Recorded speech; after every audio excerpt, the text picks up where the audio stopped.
Hey guys, it's Peter here, and today we'll have a closer look at those Bose Quiet Comfort 35 2nd edition.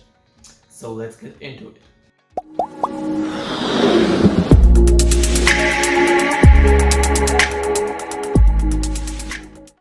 Let's start with what you got in the box. In the box you're getting a protecting case, a micro USB cable, and a 3.5mm audio cable.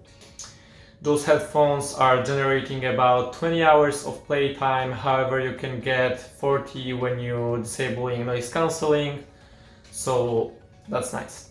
They require 2 hours for a full battery, and the quick charging allows for 2.5 hours of playtime in just 15 minutes of charging, so again, a big plus, 2.5 hours on 15 minutes, it's not bad. The headphones also have a timer function to put the headphones into a sleep mode when they're not in use.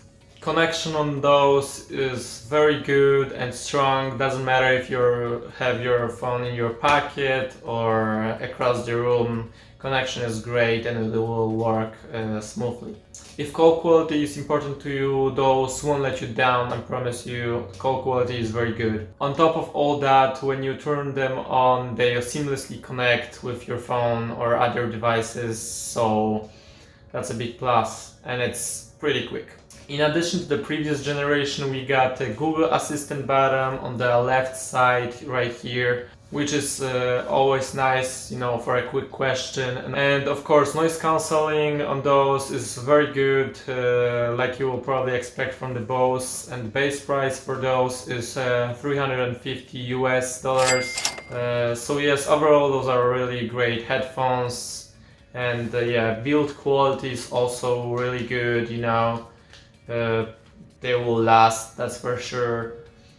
So yeah, let me guys know what you guys think in the comments below. As always, thanks for watching. Catch you guys on the next one.